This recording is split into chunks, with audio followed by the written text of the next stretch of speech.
ஒரு நியூசிலாந்து வந்து ஒரு பிளானை எழுதிட்டு வந்தாங்க. அந்த பிளானுக்குள்ள சவுத் ஆப்பிரிக்கா போய் கம்ஃபர்டபுளாக உட்காந்துட்டாங்க. ஒரே பிளான் தான், அப்படியே உட்காந்துட்டாங்க. எல்லாரும் விக்கெட்டு சார் கொடுத்தாங்க. ஒரு 77 ரன்னுக்கே 5 விக்கெட்டு அந்த மாதிரிலாம் வந்துருச்சு. 80-70 ரன்னுக்கிட்ட பார்ட்னர்ஷிப் போட்டாங்க. 80 ரன்னுக்கிட்ட மார்க்கோ ஜான்சனும் ஸ்டெப்ஸு கூட அது பின்னாடி அங்கிட்டு இங்கிட்டு பேட்டை திருப்பி ஸ்கூப் அது ட்ரை பண்ண இது ட்ரை பண்ண ஆடி இருந்தாங்கன்னா கூட 2 வந்திருக்கும். எல்லா பாலும் அவங்களும் யாக்கர் போகிறாங்க, இவங்களும் அதே விளாட்டை விளாண்டுட்டு இருக்காங்க. ஒன்றுமே பண்ண முடியாது. அவங்க பவுலிங் தரமாக போட்டாங்க. செமினிசம் மட்டும்தான் பார்த்தீங்கன்னா ஓவருக்கு ஒரு 18 ரன் அந்த மாதிரி போயிட்டார். பட் அவர் 18 ரன் போனாலும் சம்பவம் ஒரே ஒரு மெயினான விக்கெட்டை கழட்டி கொடுத்தாரு. ஆமாம், அவர் ஓவரில் நீங்கள் அடிச்சிங்க, இருந்தாலும் அவர்கிட்ட ஒரு விக்கெட் வந்துருச்சு. ரச்சந்திர ரவீந்திராலாம் பிரைம் பவுலராக ஆகிட்டார்.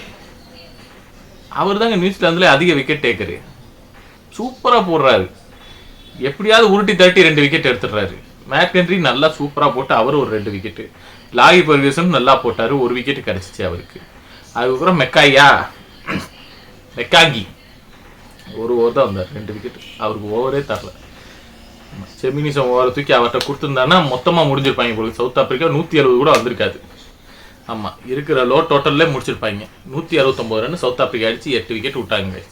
மார்க்கோ ஜான்சன் வந்து பார்த்தீங்கன்னா ஒரு நல்ல பேட்டிங்கு, ஒரு 55 ரன் அடித்தார். பரவாயில்ல, பேட்டிங்கில் அவர் ஒரு நல்ல ஸ்பிரிட்டை காட்டுறாரு. பவுலிங்கில் வந்து ஸ்பிரிட்டை போடுவார்னு நினச்சா சீனுக்கெல்லாம் இடம் கிடையாது. நியூசிலாந்து வந்து பார்த்தீங்கன்னா சவுத் ஆப்பிரிக்காவை மண்டமேலே கொட்டுன்னு கொட்டி பொக்கலை வராத புற தான்.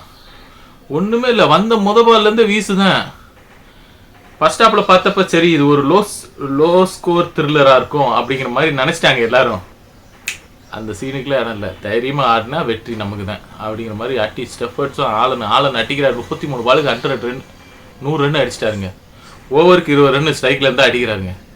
அட்டி பிரின்னு 8 6 காட்டுன்னு காட்டிட்டாப்புல. ஒரு கேட்ச் விட்டாங்க ஓப்பனிங்கில். குண்டன் டிகாக் தேவலாமல் போய் ட்ரை பண்ணார். அதுக்கு ட்ரெவால் பெரிஸே வந்து பிடிச்சிருக்கலாம்.